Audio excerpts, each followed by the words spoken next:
টি-20 সিরিজে পঞ্চম ও শেষ ম্যাচ খেলতে নেমে ব্যাটিং ধসের কবলে পড়েছিল স্বাগতিকরা। টপ অর্ডারদের ধসে 15 রান 3 উইকেট হারিয়ে যখন বাংলাদেশ ধুঁকছিল তখন বিপদের ঢাল হয়ে মাঠে নামেন মাহমুদুল্লাহ রিয়াদ। প্রতিপক্ষ বোলারদের উপর চওড়া হয়ে ম্যাচ 50 করেছেন।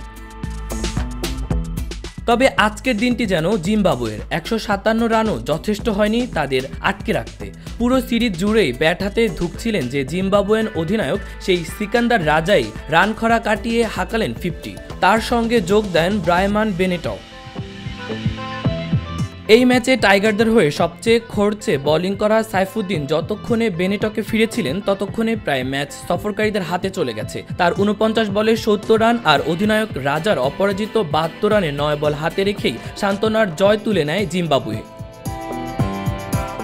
বাংলাদেশ জিম্বাবুয়ের 5 ম্যাচের টি-20 সিরিজে প্রথম 3 ম্যাচ অনুষ্ঠিত হয় চট্টগ্রামে। ওই 3 ম্যাচ টানা জয়ের সিরিজ নিজেদের করে নেয় স্বাগতিকরা। মিরপুর পূর্বের প্রথম ম্যাচও জয়ের দেখা পায় বাংলাদেশ।